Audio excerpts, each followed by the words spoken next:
Varicose veins కి సరైన చికిత్స కోసం సంప్రదించండి ఎవిస్ హాస్పిటల్. నమస్కారం, వెల్కమ్ టు సుమన్ టీవీ. నేను గీతాంజలి.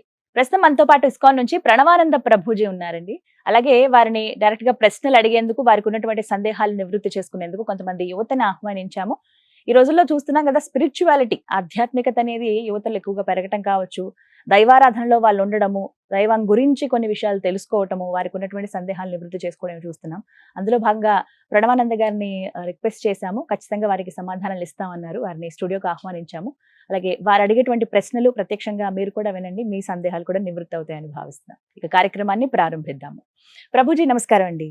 హరే కృష్ణ. హరే కృష్ణ. మీ అందరికి కూడా స్వాగతం అండి.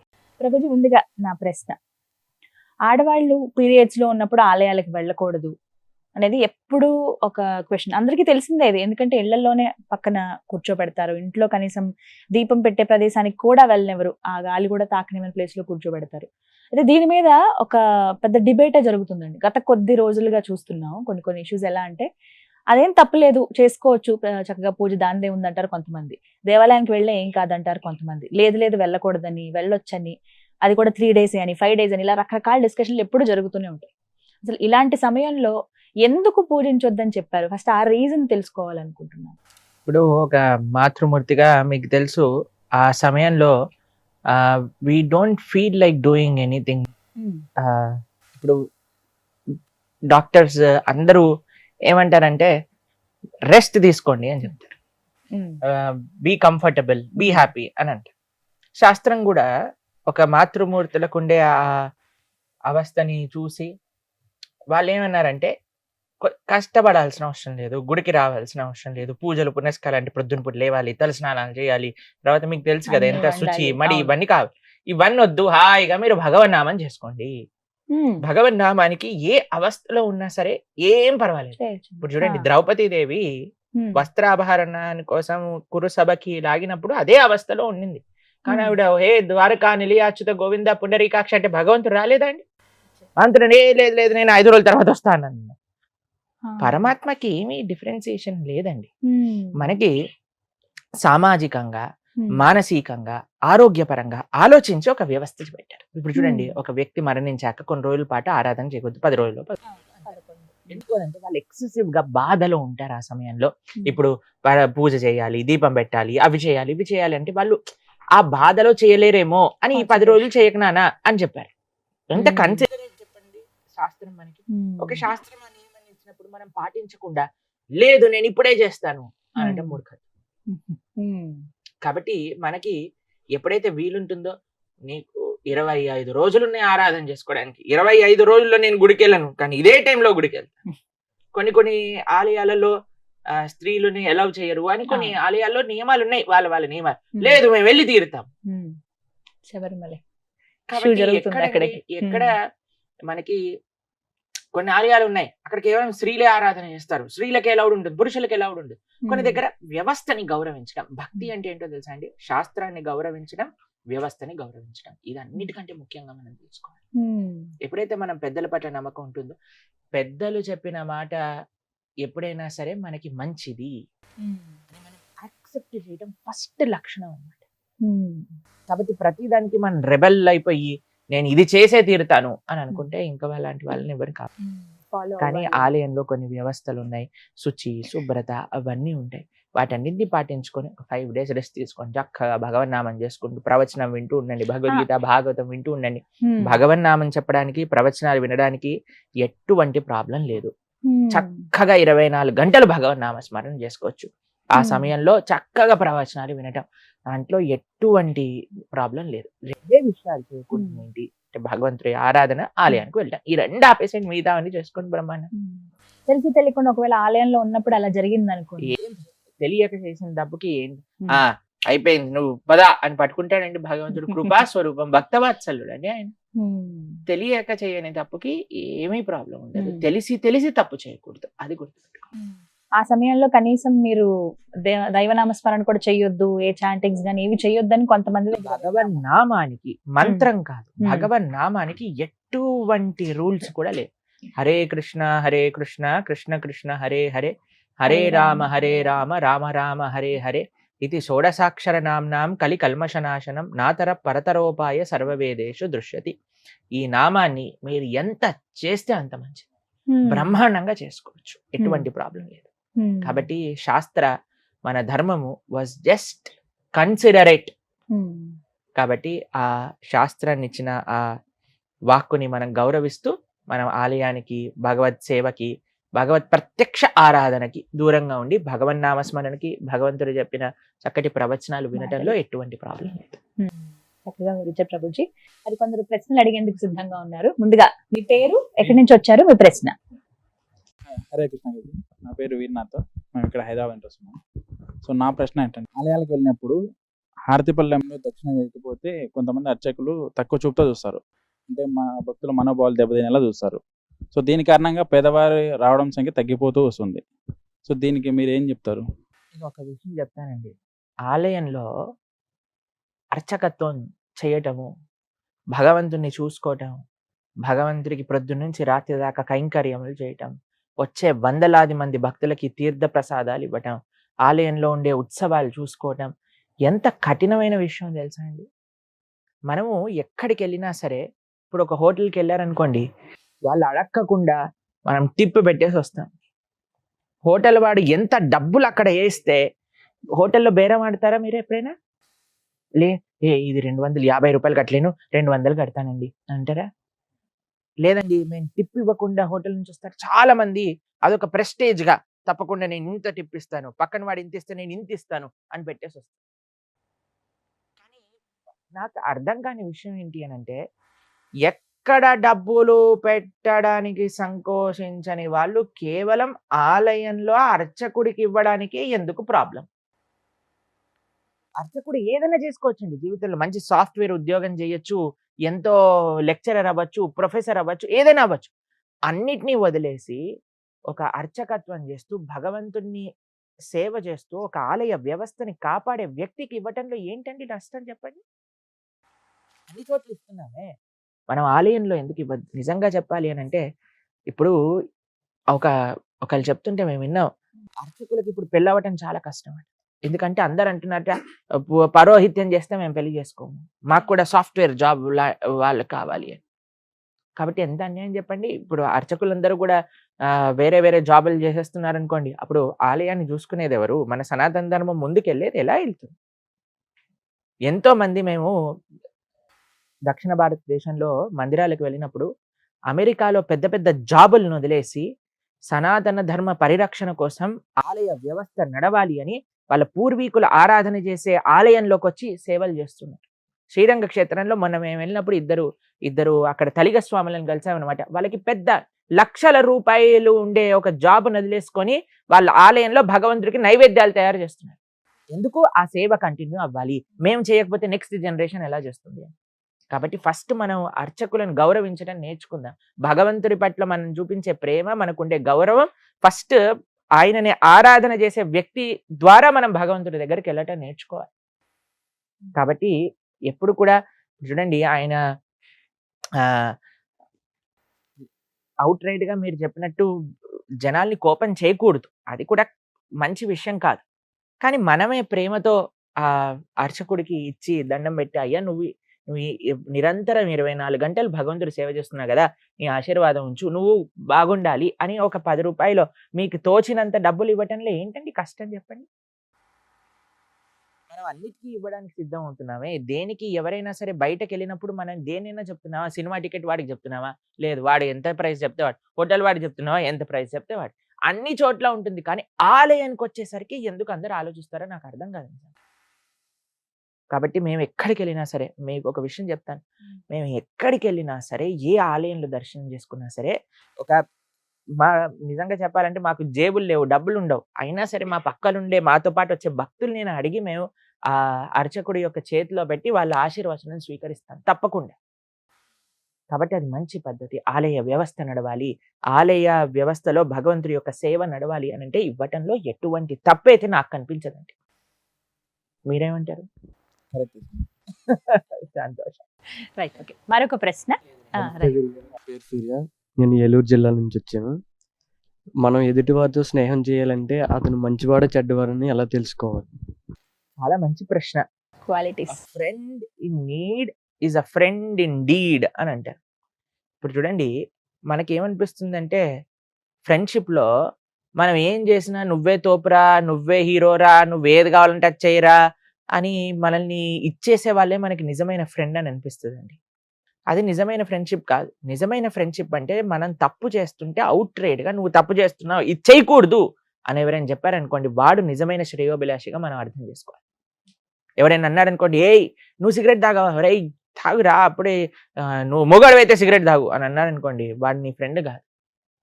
ఎవరైతే మనం తప్పుడు అలవాట్ల నుంచి మనల్ని బయటపడేస్తారో, ఎవరైతే మనం తప్పు చేస్తుంటే మనల్ని సంస్కరిస్తారో, ఎవరైతే నిక్కచ్చుగా, ఇప్పుడు చూడండి చాలాసార్లు ఏమవుతుంది అని అంటే, ఎవరి దగ్గర అయితే డబ్బులు ఉంటారో వాళ్ళ దగ్గర అందరు వ్యక్తులు ఉంటారు. మనం చిన్నప్పుడు ఒక నీతి పద్యంలో చదువుకుంటాం కదా, ఏ బావిలో అయితే నీళ్లు ఉంటాయి అక్కడే కప్పలన్నీ ఉంటాయి. ఒకసారి బావి ఎండిపోయింది అనుకోండి, కప్పలని వేరే దగ్గరికి వెళ్ళిపోతాయి. మనం చూడాల్సింది ఏంటి అంటే, నా కోసం వస్తున్నారా, నా దగ్గర ఉండే వస్తువుల కోసం వస్తున్నారా అని చాలా ఈజీగా తెలిసిపోతుంది. ఎవరైనా మనకి what they are giving us, ఏదైనా వాల్యూ మన జీవితంలో యాడ్ చేస్తున్నారా మనం ఒకసారి పరిశీలన చేసుకోవాలి. లేదు ఒక పారాసైట్ జలగా అంటారు చూడండి, అది కూర్చొని రక్తం అంతా పీకేస్తుంటుంది. ఫోన్ చేసి 1000 రూపాయలు అయ్యి, 2000 అయ్యి, 500 అయ్యి అని 24 గంటలు మనల్ని అడుగుతున్నాడా?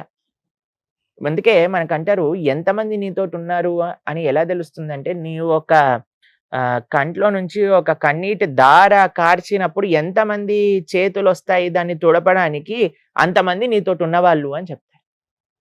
అంతేకానండి మన ఫేస్బుక్లో 5000 ఫ్రెండ్స్ ఉండటం వల్ల, వాట్సాప్లో మనకి 5000 కాంటాక్ట్స్ ఉండటం వల్ల మనం పొందేది ఏం లేదండి. అందులో ఒక్క వ్యక్తి అయినా సరే మనకి మంచి చెప్పేవాడు ఉన్నాడు అనుకోండి, వాడు నిజమైన ఫ్రెండ్. నేను మీకు ఒక విషయం చెప్పాలా, అందరికంటే మన బెస్ట్ ఫ్రెండ్ ఎవరైనా ఉన్నారంటే అది భగవంతుడే. ఎందుకంటే ఆయన ఒక్కడే నిజంగా ఒక జీవుణ్ణి మంచి మార్గంలో నడిపించడానికి ఎప్పుడు మన హృదయంలోనే ఉంటూ మనల్ని మంచి సజెషన్స్, మీకు ఎప్పుడైనా మీరు ఏదైనా పని చేయాలనుకున్నప్పుడు ఇన్నర్ వాయిస్ అని ఒక మనసులో నుంచి ఒక శబ్దం వినిపిస్తుంది అందరికీ, ఒరే ఇది మంచిరా, ఇది చెయ్యి, ఇది చెడు, ఇది చేయకూడదు. కానీ మనం ఏం చేస్తాం, వాడు నూరు చూసి మన పని మనం ఏం కావాలంటే అది చేసుకుంటుంటాం అన్నమాట. నిరంతరం కాన్స్టెంట్గా మనకి మంచి సజెషన్స్ ఇస్తున్నవాడు మన హృదయంలోనే పరమాత్మ. ఆయన నిజంగా మన బెస్ట్ ఫ్రెండ్ అన్నమాట. Krishna is our best friend. కాబట్టి మంచి సాంగత్యం చాలా ముఖ్యం. ఈ మధ్య పిల్లల్లో ఏమైపోయింది అనంటే, ఫ్యాషన్ ఎలా అయిపోయింది అనంటే, ప్యాషనెట్గా ఉండటం, అందరూ ఏదో తిరగటం, పార్టీలకు వెళ్ళటం, చాలా మంది జీవితాలు పాడైపోతున్నాయి. ఎందుకు మాకు ప్రాబ్లం అంటే ఏం లేదండి, ఫ్రెండ్షిప్లో ఏముంది, మాకు ఒక చాలా మంచి స్నేహితుడు ఉండేవాడండి. ఆయన మాతో మాట్లాడుతూ ఉండేవారు. మేము ఇంజనీరింగ్ చేయడానికి వెళ్ళిపోయాం, వారు హైదరాబాద్లోనే ఉన్నారు. వాళ్ళ ఫ్రెండ్స్ అందరు కలిసి ఒకసారి వాళ్ళ కాలేజ్ లోపల కార్ రేసింగ్ అని పెట్టుకున్నారనమాట. ఔటర్ రింగ్ రోడ్లో 130, 140, 150 ఆ స్పీడ్లో వెళ్ళిపోతుంది. ఈయన కారు ఒక స్పాన్ ఆఫ్ సెకండ్లో తప్పిపోయింది. తర్వాత రోడ్ పై నుంచి టాపుల్ అయిపోయింది, ఇటువైపు నుంచి అటువైపు ఎగిరిపోయాడు, ప్రాణాలు పోయాయి. మేము ఎంత బాధపడ్డామో మాకు ఆ విషయం తెలిసినప్పుడు. అంటే ఒక ఏజ్లో ఉన్నప్పుడు అండి, ఆ ఫ్రెండ్షిప్, ఆ ప్యాషన్ మనల్ని క్యారీ అవే చేసేస్తుంది అనమాట. కానీ ఎవరైతే కరెక్ట్ ఫ్రెండ్షిప్స్ని ఐడెంటిఫై చేస్తారో, ఎవరు నాకు నిజమైన శ్రేయోభిలాషి అని తెలుసుకుంటాడో, వాడు జీవితంలో సక్సెస్ఫుల్ అవుతాడు. అందుకే ఎంతమంది ఉన్నారు కాదండి, ఎంతమంది ఉన్నా వారు మనకి ఏం చేస్తున్నారు, ఒక్క ఫ్రెండ్ ఉన్నా చాలండి. ఒక్క ఫ్రెండ్, ఒక్క స్నేహితుడు ఉన్నా సరే మన జీవితంలో మనల్ని మంచి మార్గంలో నడిపించేవాడు చాలు. We are not worried about quantity, ఇంతమంది ఉన్నారు అంతమంది ఎవరికి చూపించుకుంటామండి, అందరు మనల్ని పాడు చేస్తూ ఉంటే. కాబట్టి ఒక్క మిత్రుడు ఉన్నా సరే మంచివాడు ఉండాలి చాలు. ఈ గుణాలు చూసి సెలెక్ట్ చేసుకోవాలి. మీ డౌట్ క్లారిఫై అయిందా? రైట్, మరొక ప్రశ్న. నమస్తే స్వామి, నా పేరు చైతన్య. నేను కల్కి మూవీ చూసాను. అందులో అశ్వత్థామ యుగాల దాటి బతికి ఉన్నాడు కదా, కృష్ణ పరమాత్మ వెళ్ళిపోయారు, ఆయన ఇంకా బతికే ఉన్నాడు కదా, ఆయన కృష్ణుడి కన్నా గొప్పవారా? అంటే మనకి చిరంజీవులు అని మనం వింటూ ఉంటాం కదా, కొన్నిసార్లు మీరు ఉంటే సప్త చిరంజీవులు అంటారు, తర్వాత అమరులు అని అంటారు, దేవతల్ని అమరులు అంటారు, మరణం లేని వాళ్ళు అని అంటుంటారు.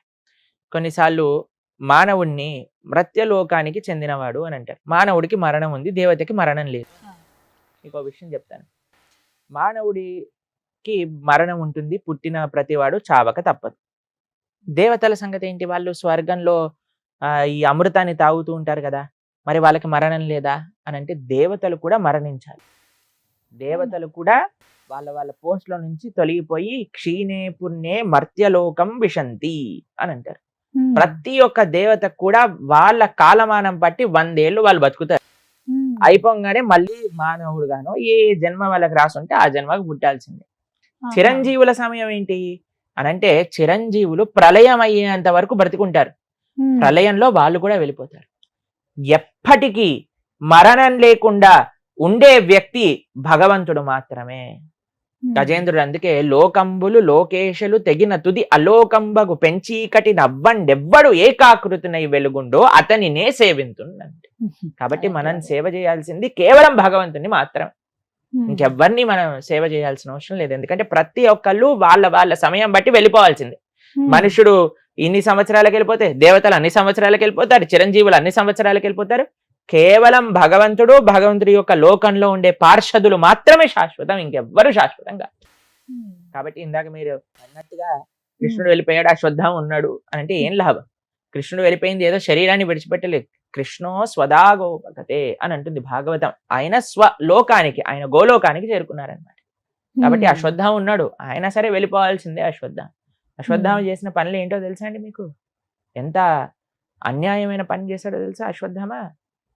కురుక్షేత్ర యుద్ధంలో అంత అయిపోయాక ఆయన ఒక టెంట్ లో ఉన్నాడు అనమాట. సాయంత్రం పూట టెంట్ లో ఉంటే ఇలా చూస్తూ ఉన్నాడు. ఒక చెట్టు పైన ఒక పెద్ద పక్షి వచ్చి, చిన్న చిన్న పక్షులు ఉన్నాయన్నమాట, చీకటి సమయంలో తినేసింది. తినేయంగానే వీడు అనుకున్నాడు, ఇది నాకు ఒక డివైన్ ఇంటర్వెన్షన్ నా జీవితంలో, నేను కూడా వెళ్ళిపో. యుద్ధ నీతి ఏంటంటే సూర్యాస్తమయం అయిపోయాక మళ్ళీ మనం యుద్ధం చేయకూడదు.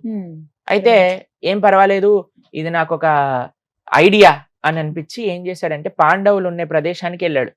వెళ్ళి 5గురు ఇలా పడుకున్నారనమాట. పడుకోగానే వాళ్ళ 5గురు ఒక తలలు తెగ్గొట్టేశారు. తెగ్గొట్టి 5గురు తలలు తీసుకొని దుర్యోధనుడి దగ్గరికి వెళ్తారు.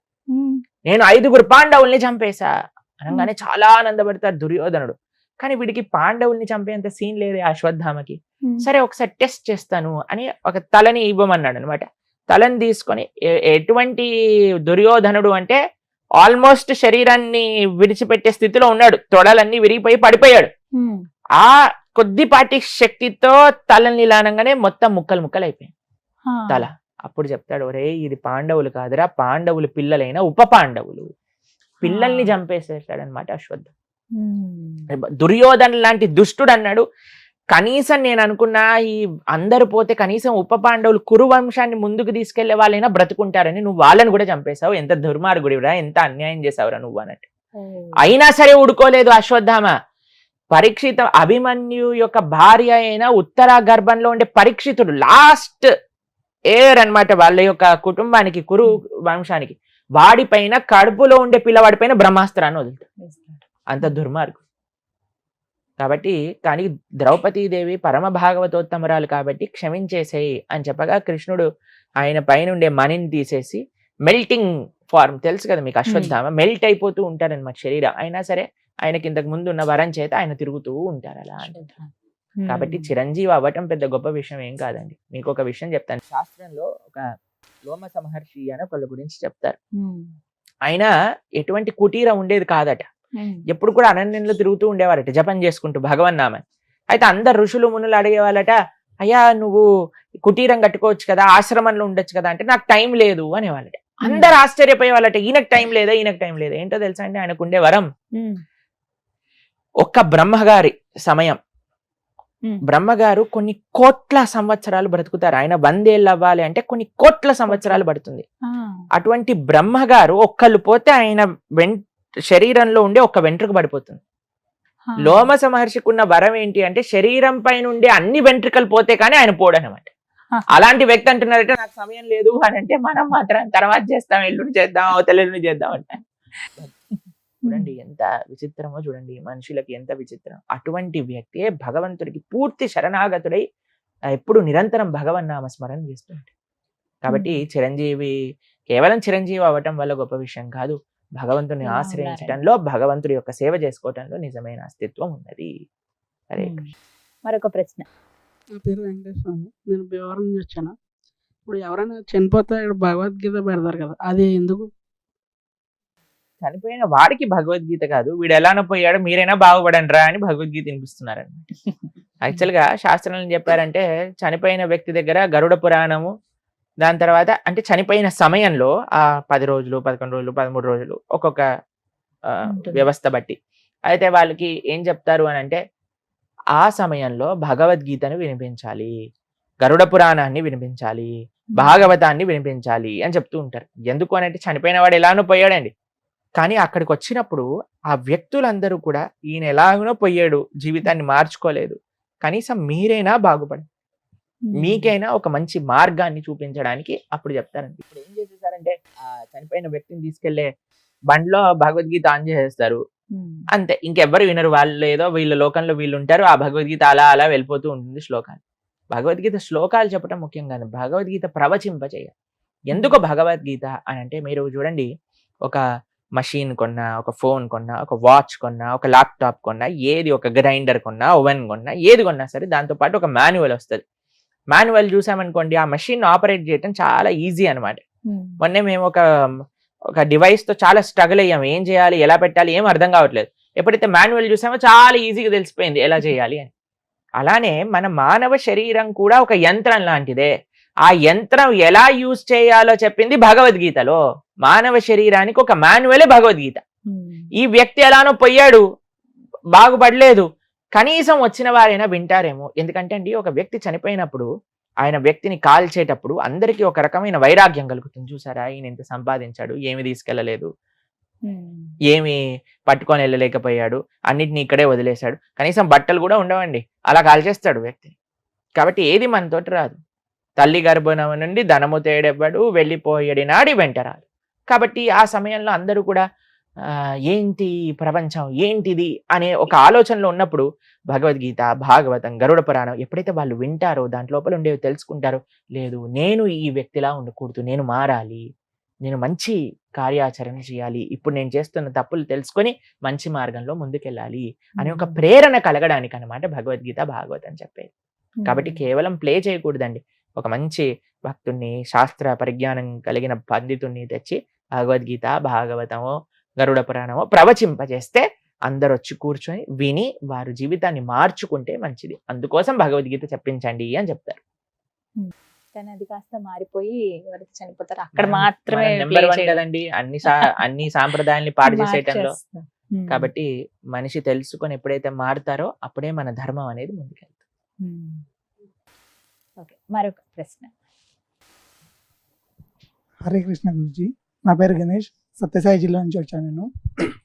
నా ప్రశ్న ఏంటంటే మానవులు చనిపోయాక కొంతమంది స్వర్గానికి వెళ్తారు, కొంతమంది నరకానికి వెళ్తారు కదా. ఒకవేళ నేను స్వర్గానికి వెళ్ళాలంటే ఏం చేయాలి? ఆ విషయం చెప్తాను. స్వర్గం ఎలా ఉంటుంది, నరకం ఎలా ఉంటుందో మీకు అర్థం చేస్తాను, తర్వాత మీరు ఎక్కడికి వెళ్ళాలో చెప్పండి. నరకంలో మనం చేసే తప్పులకి శిక్ష అనుభవించాలి. ఒక్కొక్క రకమైన పనికి ఒక్కొక్క రకమైన శిక్ష అని నరకంలో సుమారుగా 28 నరకముల గురించి శాస్త్రములలో ప్రస్తావన చేస్తున్నారన్నమాట. అయితే ఫర్ ఎగ్జాంపుల్ మీరు వినాలనుకుంటున్నారా, చెప్పనా? సరే, ఎవరైనా పశు హింస చేసిన వాళ్ళు ఉన్నారనుకోండి, వాళ్ళని కుంభీపాకము అనే ఒక నరకంలో వేస్తారనమాట. అక్కడ ఏం చేస్తారంటే మనం ఎలాగైతే ఫ్రై చేసుకొని తిన్నారనుకోండి ఈ ప్రపంచంలో, అక్కడ మనల్ని చేస్తారనమాట, పకోడాలుగా వేయిస్తారనమాట. అదొక రకం. ఎవరైనా తాగే అలవాటు ఉందనుకోండి, కాబట్టి అక్కడ కూడా తాగించాలి కదండి, ఎలా మరి, లేకపోతే ఎలా, వీడికి తలనొప్పి వచ్చేస్తుంది కదా. కాబట్టి అక్కడ ఏం చేస్తారు అని అంటే ఇనుము ఉంటుంది కదండి, ఇనుముని బాగా కరిగిచ్చేస్తారనమాట. ఇనుముని కరిగించినప్పుడు రెడ్ కలర్ లిక్విడ్గా అవుతుంది కదా, దాన్ని మంచి షాంపెయిన్ గ్లాసులో పోసి నోట్లో పోస్తారనమాట. కాబట్టి ఇలా ఒక్కొక్క తప్పుకి ఒక్కొక్క నరకం ఉన్నది, ఒక్కొక్క రకమైన ఇబ్బందులు మనం అక్కడ పొందాలి అని. వేరే వాళ్ళని అనవసరంగా కష్టపెట్టి అనవసరంగా మాటలతో అన్న వ్యక్తులు ఉంటారు కదా. సో ఆ నరకంలో ఒక స్పెషాలిటీ అయిన పక్షులు ఉంటాయి, వాటిని రురు పక్షులు అని అంటారు. వాటి ఉండే నరకం పేరు రౌరవం అని అంటారు. ఆ నరకంలో ఏం చేస్తాయంటే ఒక పెద్ద ప్లాట్ఫామ్ ఉంటుంది, ఉండదు ఆ ప్లాట్ఫామ్లో, మనిషి మాత్రమే ఉంటాడనమాట. పైనుంచి రురు పక్షులు వచ్చి వాటికి ముక్కు ఇక్కడ నుంచి అక్కడ దాకా ఉంటుంది, మనిషి అంటే ఆ జీవి అక్కడ ఉన్నప్పుడు వాటిని సజీవంగా పీక్కొని తింటూ ఉంటాయి అనమాట ఈ రురు పక్షులు. అలా ఇది ట్రైలర్ మాత్రమే, సినిమా అక్కడికి వెళ్తే తెలుస్తుంది అనమాట ఏంటి అని నాకు. కాబట్టి ఇలా అమ్మో. చాలా నరకాలు ఉంటాయి. ఇది నరకం యొక్క ప్రస్తావన. స్వర్గం ఎలా ఉంటుందో చెప్తాను. ఇప్పుడు నువ్వు వారం రోజులలో కష్టపడ్డ డబ్బులన్నీ పెట్టుకొని ఈ వారం చాలా టైర్డ్ అయిపోయాను, నా ఫేవరెట్ సినిమా, నా ఫేవరెట్ హీరో సినిమా రిలీజ్ అయింది కాబట్టి నేను కొనుక్కొని సినిమాకి వెళ్తాను అని సినిమా కొనుక్కొని పాప్కార్న్ కొనుక్కొని కూల్ డ్రింక్ కొనుక్కొని అన్ని కూర్చొని చూసాం అనుకోండి, చాలా మంచి సినిమా అనుకోండి, ఏమనిపిస్తుంది నీకు? సినిమా అయిపోయాక అబ్బో అయిపోయిందా, అప్పుడే అయిపోయింది ఏంటి, ఇక్కడ కూర్చున్నాను అయిపోయింది, అంతేనా? ఎంజాయ్ చేసావు కానీ ఏమైపోయింది, ఇంత తొందరగా అయిపోయిందా అని అనిపిస్తుంది, అంతేనా? స్వర్గంలో ఎలా ఉంటుందట, నువ్వు భూలోకంలో ఇంత పుణ్యం చేశాను అనుకోండి, స్వర్గంలో నీ అనుభవం ఇంతసేపే ఉంటుంది. నువ్వు ఇక్కడ ఇంత పాపం చేసావు అనుకోండి, నరకంలో కష్టం ఇంత అనుభవించాల్సి వస్తుంది. దానికి రెట్టింపు కష్టం నరకంలో అనుభవించాల్సి వస్తుంది. ఇంత పుణ్యం చేసావు అనుకోండి, స్వర్గంలో ఇంతే అనుభవించాల్సి వస్తుంది. ఈ రెంట్లో ఏది బాగుందంటే రెండూ బాగాలేదు, రెండూ మంచిది కాదు. అందుకే మనకంటారు స్వర్గము వద్దయ్యా నీకు నరకము వద్దు. ఈ రెండు ప్రదేశాలు చాలా మంది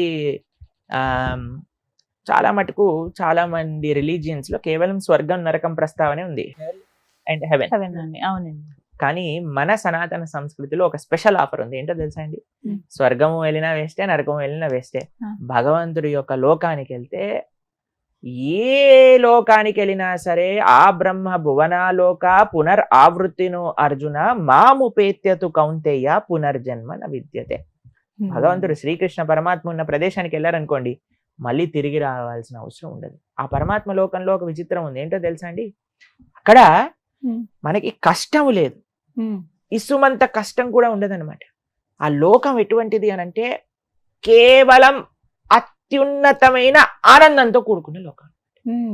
టైం బౌండరీ లేదు. స్వర్గంలో నీ టైం అయిపోయిందని బయటపడేస్తాడు స్వర్గంలో ఉండేవాళ్ళు, తన్ని మరి బయటకు వెళ్ళి కొట్టేస్తారన్నమాట. అయిపోయిందిరా నీ టైం, పో కిందికి భూలోకంలోకి వెళ్ళి మళ్ళీ ఇక్కడికి వచ్చి ఇక్కడ అనుభవించు అని చెప్తారు. కానీ ఒక్కసారి మనం వైకుంఠానికి వెళ్ళాం అనుకోండి, అక్కడ నుంచి మళ్ళీ కిందికి రాము. వైకుంఠంలో నిరంతరం భగవంతుడి యొక్క సేవ చేసుకుంటూ ఉండొచ్చు. కానీ ఇక్కడికి వెళ్ళటం చాలా కష్టం. అమెరికాకి వీసా రావాలంటే చాలా కష్టం చూడండి. అలా వైకుంఠానికి వీసా రావాలి అంటే చాలా కష్టపడాలి. ఏం కష్టపడాలి అని అంటే ధార్మికంగా ఉండాలి. ఈ కలియుగంలో కలోదోష నిదేరాజన్ అస్తి ఏకోన్మహాన్ గుణాన్ కీర్తనాతేవ కృష్ణస్య ముక్త సంగ పరం వ్రజేత్ అని అంటే, వైకుంఠానికి వీసా కావాలి అంటే భగవంతుడి యొక్క నామ నిరంతరంగా జపం చేయాలి, మంచి ఆచరణ ఉండాలి, మంచి వ్యక్తుల యొక్క సాంగత్యంలో ఉండాలి, మంచి గురువుని ఆశ్రయించాలి, చక్కగా భగవద్భక్తి మార్గంలో ముందుకెళ్ళాలి. అప్పుడు స్వర్గం వద్దు మనకి, నరకం వద్దు, వైకుంఠానికి వెళ్ళచ్చు. సరే, మరొక ప్రశ్న. గురుజీ, నా పేరు శివ, పెద్దపల్లి డిస్ట్రిక్ట్ నుంచి వచ్చాను. నా ప్రశ్న ఏంటంటే, ఇప్పుడు నిత్యం దేవాలయానికి వెళ్ళేటప్పుడు మనం మాంసాహారం తింటే దేవాలయకు రావద్దని చెప్పేసి అంటారు. ఇప్పుడు రాముడు అలాంటి వాడే మాంసాహారం తినదని చెప్పేసి అంటారు. ఇప్పుడు మన దేవాలయాలు కూడా దేవుని దగ్గర మాంసంతో మేకతోటి చేస్తారు కదా, అలాంటప్పుడు భక్తులు మేము పోతే మమ్మల్ని లోపలి గుడిలోకి రానివ్వరు. సో అది రీజన్ దేవుడు రావద్దని చెప్పేసి అన్నారా? భక్తులం భక్తులు అన్న మరుక్షణం ఎవరిని హింస పెట్టని ప్రవృత్తి కలిగిన వాడే భక్తుడు. ఇప్పుడు చూడండి, మీరు ఒక వ్యక్తి అన్నారనుకోండి, నాకు మీరంటే చాలా ఇష్టం అండి అని అన్నారనుకోండి, మీ పిల్లలు రాగానే పాట్ అని చంప మీదకి వెళ్ళి ఒకటి లాగి పెట్టారనుకోండి, అప్పుడు మీరు ఏమంటారు? ఓ నా భక్తుడు ఇరా నాన్న తండ్రి, ఏం పర్వాలేదు అంటారా? ఏమంటారు మీరు? జాగ్రత్తగా ఉండు, నా పిల్లవాడినని నువ్వు నా ఇంట్లో పలకరిస్తున్నావు అంటారు, అంతేనా అండి? భగవంతుడికి కేవలం నువ్వు నేను మాత్రమే సంతానం కాదండి, భగవంతుడికి ప్రతి జీవి కూడా సంతానం. అందరినీ సృష్టించింది భగవంతుడేనా అండి? కాబట్టి ఏ జీవినన్నా మనం హింస చేసినప్పుడు మనం భగవంతుడి యొక్క భక్తుడిగా ఎలా చెప్పుకుంటాం? మనం చెప్పుకోలేం. భక్తి అన్న మరుక్షణం ఏ ప్రాణిని హింస పెట్టము. అది ఫస్ట్ భక్తుడికి ఉండాల్సినది. అహింస.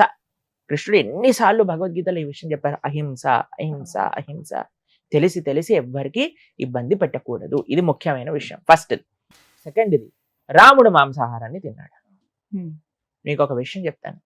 రాముడు అయోధ్య నగరంలో అయోధ్య నగరాన్ని విడిచిపెట్టి అరణ్యవాసానికి వెళ్ళేటప్పుడు ఒక ప్రతిజ్ఞ చేస్తారు.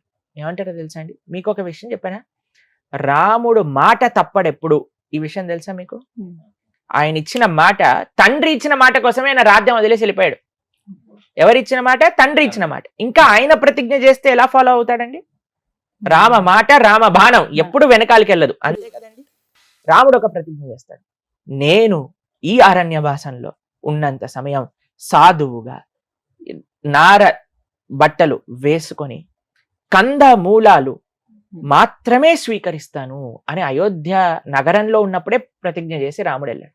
కాబట్టి చాలా మంది అరణ్యవాసంలో ఇక్కడ తిన్నాడు అక్కడ తిన్నాడు అని అట్లా ఏం ప్రమాణం లేదండి.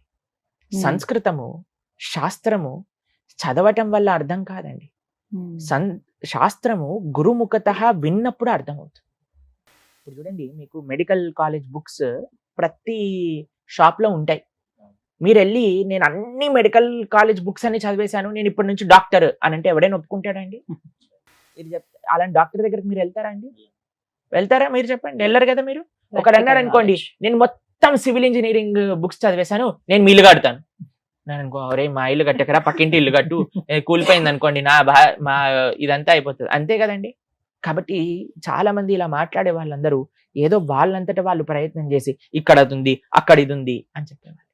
కానీ ఎప్పుడైతే మనం ఆచార్య పరంపరాముఖతగా మనం తెలుసుకుంటాం, అందుకే కదా స్కూల్ ఎందుకు, కాలేజ్ ఎందుకు, ఇంత చదువుకోవటాలు ఎందుకు, టీచర్ దగ్గరికి వెళ్ళి యూనిఫామ్ వేసుకొని కూర్చొని టీచర్ చెప్పినట్టు విని చేతుల పైన కర్రతోటి దెబ్బలు తిని ఆ గుంజీలు తీసి బెడ్ పైన నించొని నీల్ డౌన్ చేసి ఎందుకు ఇన్ని కష్టాలు, ఇంత పెద్ద పెద్ద బ్యాగులు మోసి ఇంట్లోనే బ్రహ్మాండంగా కూర్చొని చదువుకోవచ్చు కదా. లేదు, ఒక డిసిప్లిన్ కావాలి, టీచర్ చెప్పింది వినాలి, ఆ శ్రద్ధ ఎప్పుడైతే ఉంటుందో అప్పుడే నీకు చదువు అబ్బుతుంది. కాబట్టి మనం కూడా ఎప్పుడైతే ప్రామాణికమైన ఆచార్య పరంపర ద్వారా కృష్ణుడేంటి రాముడేంటి వాళ్ళ తత్వములేంటి తెలుసుకుంటామో అప్పుడే మనం జీవితంలో బాగుపడాలి. రాముడు ఎప్పుడూ మాంసాహాన్ని తినలేదు. టెంపుల్స్ లో కూడా చేస్తారు కదా. ఈ ప్రశ్నకు ఆన్సర్ చెప్తాను. బలివ్వటము అని కొన్ని ప్రదేశాల్లో ఆచారంగా ఉంటుంది. ఇక అదే అడుగుతున్నాను మీకు. ఒక అమ్మవారి గుళ్ళో మీరు బలించారనుకోండి, అమ్మ అన్న మరుక్షణమే, అమ్మ అంటే ప్రేమ స్వరూపం, అంతే కదండి. అమ్మ అంటే తల్లి అంటే ప్రేమ కదండి. ఒక తల్లి ముందెళ్ళి నువ్వు ఒక ప్రాణిని బలిస్తున్నావంటే ఆ అమ్మ యొక్క హృదయం బాధపడుతుందా ఆనందపడుతుందా? బాధపడుతుంది. అంతే కదండి. అసలు పశు బలి అని అంటారు.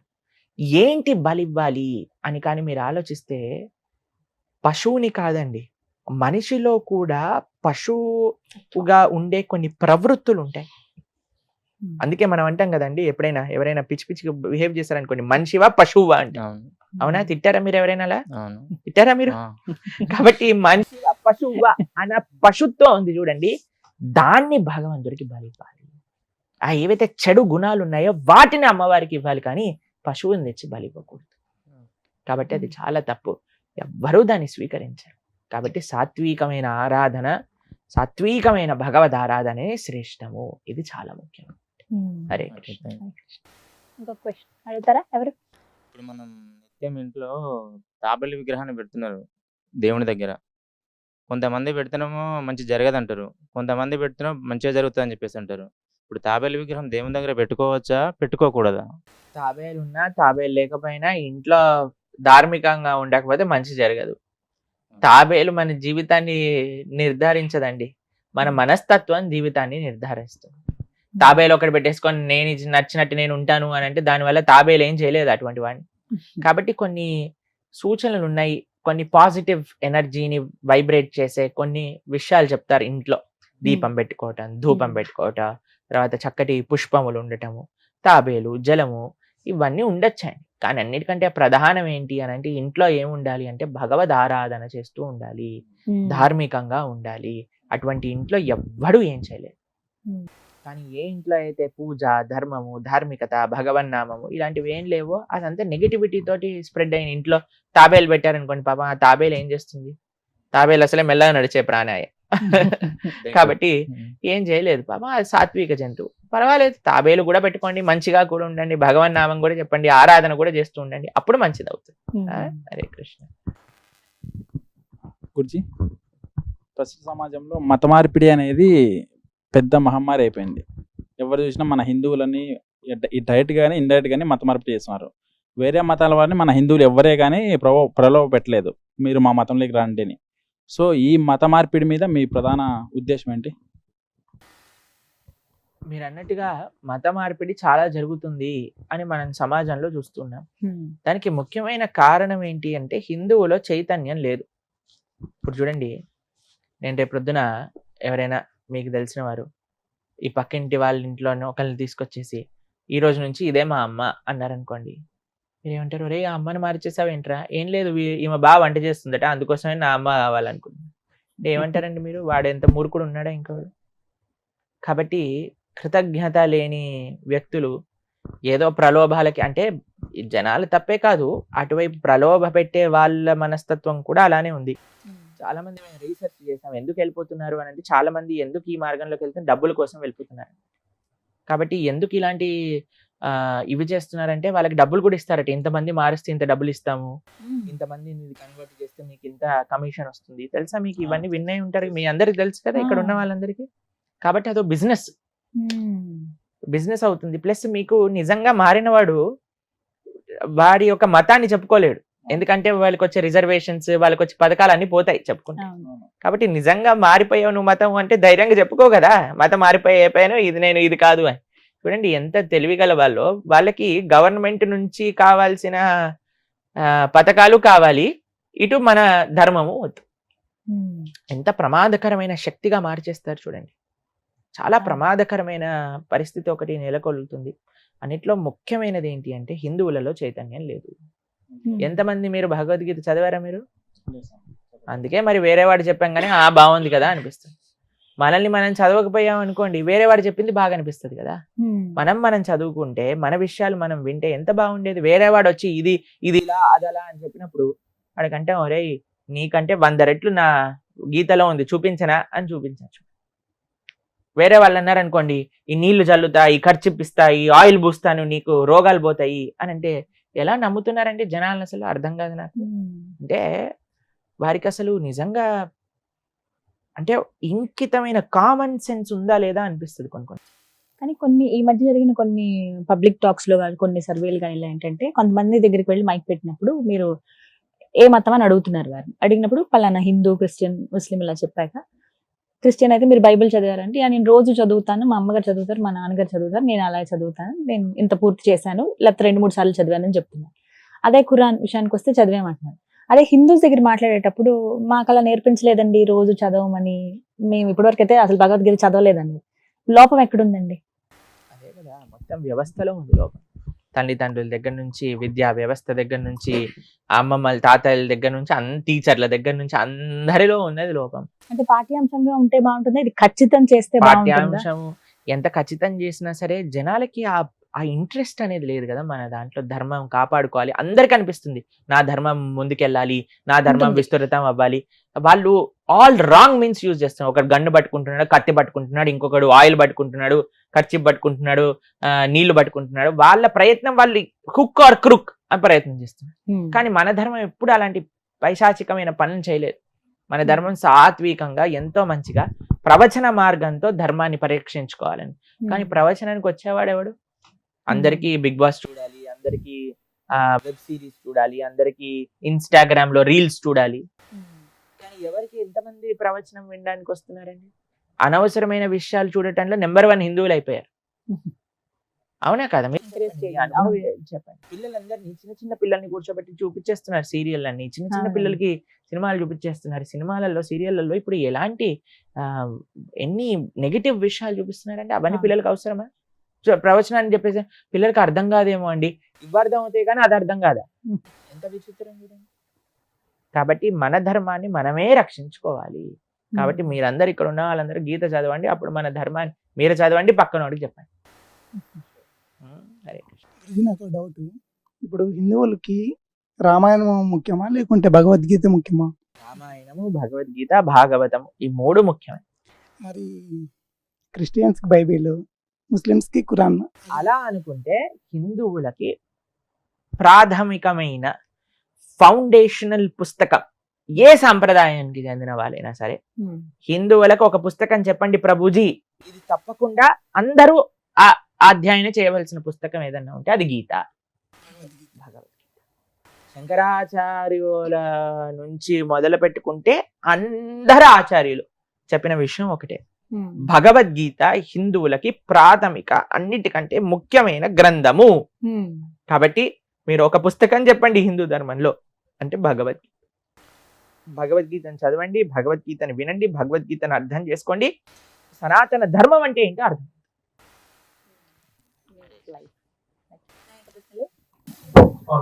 చనిపోయిన ఆత్మ వేరే లోకానికి చేరుతుంది కదా, ఇక్కడ మనం పిండ ప్రదానం చేయడం వల్ల ఆత్మ ఎలాంటి లాభం? ఇక్కడ పిండదానం చేస్తే ఆ వేరే లోకంలో వాళ్ళకి వాళ్ళకి ఎలా ఎట్లా చేరుతుంది చేరుతుంది? అనేది. ఇప్పుడు అమెరికాలో నీ ఫ్రెండ్ ఉన్నాడు అనుకోండి, లేదా మీకు చుట్టం ఉన్నారనుకోండి, ఆయనకి ఇండియన్ కరెన్సీలో డబ్బులు వేస్తే అక్కడ డాలర్లలో ఆయన డ్రా చేసుకుంటున్నాడు కదా. అలానే ఇక్కడ మనం పిండ ప్రదానం చేస్తే ఆ లోకంలో ఆ లోకం కరెన్సీగా మారుతుంది అనమాట. ఎందుకు చేయాలి అని అంటే, ఇప్పుడు ఒక కృతజ్ఞతా భావం, అరే మన తల్లి తండ్రి నన్ను ఇంత పెంచారు కదా, వారికి ఒక మంచి చేయాలి, వారిని గుర్తుంచుకోవటం. సనాతన ధర్మము ఎంతో చాలా విశిష్టం అండి, చాలా విలక్షణమైనది. ఎందుకంటే ఆత్మ యొక్క శ్రేయస్సు ఎక్కడున్నా సరే ఆ ఆత్మ కోసం ఇస్తున్నా. ఆ వ్యక్తి వేరే జన్మలో ఉండొచ్చండి, కానీ పితృదేవతలందరికీ కూడా ఒక హెడ్ ఉంటాడు, ఆర్యమాన్ అని.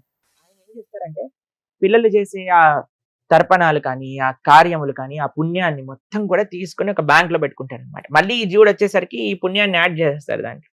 యాడ్ చేసి అప్పుడు వాడు క్యాలిక్యులేట్ చేస్తారు, ఎన్ని రోజులు నరకంలో ఉండాలి, ఎన్ని రోజులు స్వర్గంలో ఉండాలి, ఎన్ని రోజులు ఇక్కడ బాధలు అనుభవించాలి. కానీ మనం ఎప్పుడు కూడా మన తల్లిదండ్రుల్ని తలుచుకుంటూ మంచి భగవద్భక్తిపరమైన కార్యములు చేస్తూ మంచి ధార్మికమైన కార్యక్రమాలు. చాలా మంది ఏం చేస్తారంటే చనిపోయిన వాళ్ళకి పూజ చేస్తూ ఉంటారు.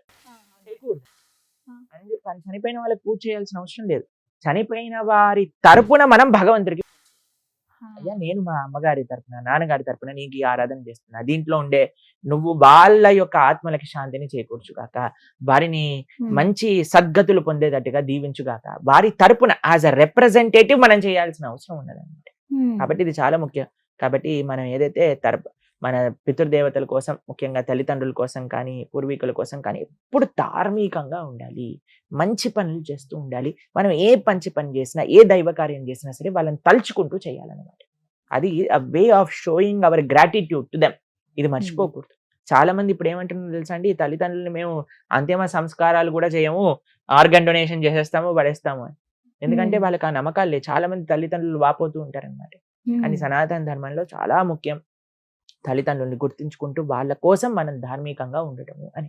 గురుజీ, శ్రీరాముల వారికి ప్రియభక్తుడైన హనుమంతు గారు ఇంకా అక్కడ బతికే ఉన్నారు, హిమాలయ ఉన్నారు, ఇంకా భూమి మీద ఉన్నారు, మనం తలుచుకున్న వెంటనే వస్తారు అనేది ఒకటి ఉంది. సో హనుమంతుల వారు నిజంగానే బతికే ఉన్నారా? రఘునాథ కీర్తనం తత్ర తత్ర కృతమస్తకాంజలిం బాష్పవారి పరిపూర్ణలోచనం మారుతీం నమః రాక్షసాంతకం. ఇక్కడ మనం రామ రామ రామ అన్నా సరే మన పక్కనే వచ్చి హనుమ కూర్చుంటాడు. హనుమ చెప్పింది ఎక్కడ ఎక్కడ ఎత్ర ఎత్ర రఘునాథ కీర్తనం తత్ర తత్ర. అది కూడా మామూలుగా కూర్చోడట. కృత మస్తకాంజలిం, చేతులు జోడించి బాష్పవారి పరిపూర్ణలోచనం, నేత్రం నుంచి రాముడి పట్ల ఉండే ప్రేమను అసురు ధారలుగా కారుతూ కారుతూ, అయ్యో వీళ్ళు రాముడి గురించి మాట్లాడుకుంటున్నాడు, రామనామని చెప్తున్నారు, రామాయణం పఠిస్తున్నారు అనే ప్రేమతో ఉంటాడట హనుమ. కాబట్టి హనుమ ఎప్పటికీ రామనామం ఎంతవరకైతే భూమిపైన ఉంటుందో అంతవరకు హనుమ ఉంటాడు. ఎంతవరకు రామ భక్తులు ఉంటారో అంతవరకు హనుమ ఉంటారు. ఎంతవరకు రామాయణం చదువుతారో అక్కడి వరకు రామచంద్రమూర్తి ఉంటారు అనమాట. హనుమ ఉంటాడు. అందుకే భక్తులందరికీ చాలా మందికి చాలా ప్రియం హనుమ అంటే. ఎందుకు అంటే చాలా యాక్సెసిబుల్ అనమాట, చాలా యాక్సెసిబుల్ ఆయన యొక్క భక్తి. చూడండి హనుమ దగ్గర ఒక స్వరూపం మీరు హనుమని చూస్తారు. ఒక దాంట్లో గద పట్టుకుంటాడు, ఒక చేత్తో సంజీవని పర్వతం పట్టుకుంటాడు, హృదయంలో రామచంద్రమూర్తి సీతమ్మ తల్లి ఉంటారు. ఏమి సూచిస్తున్నారు హనుమ అంటే, ఒక చేతిలో మనకి ధర్మాన్ని సంరక్షించడానికి కావాల్సిన శక్తి ఉండాలి. అది ఎలా వస్తుంది? మనం చేసే ఆధ్యాత్మిక సాధన వల్ల వస్తుంది. తర్వాత ఇంకో చేతిలో ఏమి ఉండాలి? సంజీవని. సంజీవని అంటే ఏంటి? రాముడు హనుమకిచ్చిన సేవ. ప్రతి ఒక్కరికి శక్తి కావాలి, సేవ కావాలి, మూడవది హృదయంలో భక్తి కావాలి. ఈ మూడిటికి ప్రతిరూపమే హనుమ. కాబట్టి హనుమ యొక్క ఆరాధన, హనుమకి ప్రార్థన చేయాలి నిరంతరం. స్వామి నీకున్న భక్తిలో ఒక చిన్న రేణు అంతా మనకు వచ్చినా సరే మన జీవితం తరించిపోతుంది అనమాట. కాబట్టి ఎక్కడెక్కడ హనుమంతుని యాక్సెస్ చేయాలంటే రాముడు భక్తుడిగా మారిపోవటం, అంటే హనుమ వచ్చి మన పక్కన ఉంటాడు. ఇప్పుడు మన రాముడి గురించి మాట్లాడుతుంటే అక్కడెక్కడో ఉండుంటాడు, హనుమకు కూడా నమస్కారం చేసుకోవాలి ఒకసారి. హరే కృష్ణ. కానీ హనుమాన్ అని అనగానే చదువుకునే రోజుల్లో ఎవరో ఒక అతను వెళ్ళి హిమాలయాల దగ్గర ఫోటో తీశారని ఒక ఫోటో బాగా వైరల్ అయిందండి. హనుమంతులు ఇప్పటికీ అలా ఉన్నారు, పుస్తకంలో రామ రామ అని ఇలా చదువుతున్నారు. వారికి హిమాలయాల్లో ఉండటం వల్ల మనకేం వచ్చిందని మన పక్కన ఉన్నారని చెప్తే ఇంకా బాగుంది కదా, హనుమ ఉన్నాడు పక్కన, అది మనం యాక్సెస్ చేయాలని. సులువుగా పిల్లలకి పెద్దలకి అందరికి ఇష్టమే. ఎవరన్నా సరే రాముడు నామని చెప్పేవాడు ప్రతి ఒక్కడు హనుమకి ఫేవరెట్. కొంచెం భయం వేసినా ఫస్ట్ తలుచుకునేది ఆయన్నే కదండి. ఇదే కదండి. జై హనుమాన్. గురుజీ, త్రేతాయుగంలో రాముడు తండ్రి ఇచ్చిన మాట కోసం వనవాసం వెళ్ళాడు. కానీ ఇప్పుడు చూస్తే కొడుకులు తండ్రిని కాళ్ళతో తన్నేటోళ్ళు ఉన్నారు. అటువంటి వాళ్ళ కొడుకు నుంచి ఇటు మారడానికి కారణం ఏంటి? ఎందుకంటే ఆ తండ్రి రాముడు గురించి పిల్లలకి చెప్పలేదు కాబట్టి. ఎవరైతే పిల్లల్ని రామాయణం చెప్తూ రాముడు ఇలాంటి వాడు, కృష్ణుడు ఇలాంటి వాడు అని చెప్పి పెంచినాం అనుకోండి, మనకి ఈ దుస్థితి వచ్చేది కాదు. ఎందుకంటే రామచంద్రమూర్తి తన తండ్రి ఇచ్చిన మాట కోసం జీవితంలో సకల ఆనందాలన్నీ వదిలేసుకొని వెళ్ళిపోయాడు. అన్నయ్య పోతున్నాడు కదా అని లక్ష్మణుడికి ఏం సంబంధం లేదు. పాపం ఈ లిటిగేషన్ లో ఆయన రాలేదు, ఆయన పేరే లేదు ఈ కేసులో. అయినా సరే ఆయనంతటా ఆయన నేను అన్నయ్య ఎక్కడ ఉంటే అక్కడే ఉంటాను అని ఈ ప్రపంచంలో అన్నా తమ్ముళ్ళు ఆస్తి కోసం చంపుకోవడానికి అయినా సిద్ధమయ్యే ఈ ప్రదేశంలో ఈ రోజులలో నాకొద్దంటే నాకొద్దు అని కొట్లాడుకున్నారు రామచంద్రమూర్తి భరతుడు. ఒకళ్ళు వచ్చి భరతుడికి ఇవ్వాలి అంటే నాకొద్దు మా అన్నయ్యది, నేను ఎప్పుడు కూడా మా అన్నయ్య దాసుడినే, మా అన్నయ్యకి ఇవ్వాలి. లేదు లేదు భరత నువ్వు తీసుకో, లేదు లేదు అన్నయ్య నువ్వు తీసుకో. పాపం లక్ష్మణస్వామి వెళ్ళి అమ్మని అడిగాడు. రాముడు అనుకున్నాడు అమ్మకి వెళ్ళి చెప్పు మీ అమ్మ పర్మిషన్ తీసుకొని రా అని. అమ్మ దగ్గరికి వెళ్తే అమ్మ అన్నది, అయ్యా అమ్మ నేను వెళ్ళాలా రాముడితో? అడగటం ఏంటి అసలు, నువ్వు అడగటం తప్పు చేసావు. రాముడితో వెళ్ళాలి అని అడగకూడదు, వెళ్ళిపోవాలి. సరే నువ్వు అడిగావు కదా, నీకు ఇంకో విషయం చెప్తా. అయోధ్య మఠవీం విద్ది రామం దశరథం విద్ది మాం విద్ది జనకాత్మజాం అయోధ్యాం అటవీం విద్ది అని చెప్పింది వాళ్ళమ్మ. ఏమని చెప్పిందో తెలుసా అండి సుమిత్రమ్మ? అయ్యా దశరథ మహారాజుని రాముల్లో చూసుకో, నన్ను సీతమ్మ తల్లిలో చూసుకో, అయోధ్యని అడవిలో చూసుకో, వెంటనే బయలుదేరి రాముడితో అని చెప్పి. ఎంత గొప్ప తల్లి చూడండి. అలా పెంచారు కాబట్టి పిల్లలు అలా అయ్యారు. ఈ రోజులలో మనము అనవసరమైన సినిమాలు సీరియళ్ళు ఇవి పెంచుతున్నాం కాబట్టి అందులో ఏం చూపిస్తారండి? ఏం చూపిస్తున్నారు చెప్పండి? కోడలు అత్తగారిని ఎలా చంపేసింది, అత్తగారు ఎలా బ్రతికారం చూపించుకుంది, తర్వాత ఒకళ్ళ ఇంట్లో 10 మందిని పెట్టి వాళ్ళు ఎలా కొట్లాడుకుంటున్నారు, అది చూస్తే మన పరిస్థితి ఏమవుతుంది చెప్పండి? మనం కూడా అలానే తయారైపోతుంది. కాబట్టి ఏది మనం చూస్తామో, ఏది మనం వింటామో, ఏది మనం మాట్లాడతామో, ఎటువంటి వ్యక్తులతో ఉంటామో అలానే మన ప్రవృత్తి ఉంటుంది. కాబట్టి పిల్లలకి తల్లిదండ్రులకి నేను చేసే సిన్సియర్ చేతులు జోడించి చేసే రిక్వెస్ట్ ఏంటంటే పిల్లలకి రామాయణ భాగవతాదులు చెప్తూ పెంచండి. మీ పిల్లవాడు పెద్దగయ్యాక మీరు ఈ సేవ కానీ చేస్తే అన్నిటికంటే లబ్ధిపోయే వ్యక్తులు ఎవరైనా ఉంటే అది ఫస్ట్ తల్లిదండ్రులే. తల్లిదండ్రులు లబ్ధి పొందడమే కాకుండా ఈ దేశం లబ్ధి పొందుతుంది, ఈ ధర్మం లబ్ధి పొందుతుంది, ఈ సమాజం లబ్ధి. కానీ ఇటువంటి అనవసరమైన ఎక్స్పోజర్స్ పిల్లలకి చేయటం వల్ల వాడు పాడవటం చేత కుటుంబం పాడైపోతుంది, కుటుంబం పాడైపోతే సమాజం పాడైపోతుంది, సమాజం పాడైపోతే దేశం పాడైపోతుంది. కాబట్టి ఎందుకు ఇలా మారుతున్నారు అంటే రాముణ్ణి పక్కన పెట్టాం కాబట్టి ఇలా మారుతుంది. రాముణ్ణి మళ్ళీ ఈ సొసైటీలో ఇంట్రడ్యూస్ చేయండి, ఇటువంటివి ఏవి జరగవు. మీకు ఒక విషయం చెప్తాను, రామాయణం సీరియల్ ప్లే చేసేటప్పుడు క్రైమ్ రేట్ 70% తక్కువ ఉండేదట. ఎందుకంటే అప్పుడు ఇంకే ఛానల్ ఉండేవి కాదు, రామాయణం పెట్టేవారు. ఒక ఊర్లలో రామాయణం పెట్టేసుకుంటే ఊరంతా వచ్చి రామాయణం చూసేది. దొంగలు కూడా చూసేవారేమో, ఏం క్రైమ్ ఉండేది కాదు, అందరూ బ్రహ్మాండంగా రామ రామ రామ అనుకుంటూ ఉండేవారు. కాబట్టి ఏదైనా ఈ ప్రపంచంలో మనం వింటూ ఉంటాం రామరాజ్యం రావాలి, రామరాజ్యం రావాలి అంటే ఏంటి? రామరాజ్యం రావటం ఏంటి అంటే రాముడి యొక్క విలువలు అందరి లోపల ఉండాలి. రామాయణము రాముడి నడిచిన నడక, దాన్ని మనం ఇన్స్పిరేషన్ గా చూసుకొని రాముడు వెనకాల నడవాలి. అంతేనా? అరే ధన్యవాదాలు, మీ విలువైన సమయం ఇచ్చారు. వీళ్ళు అడిగిన ప్రశ్నలన్నిటి కూడా చాలా చక్కగా సమాధానం ఇచ్చారు. మిమ్మల్ని ఒప్పించుంటే క్షమించండి. హరే కృష్ణ. హరే కృష్ణ.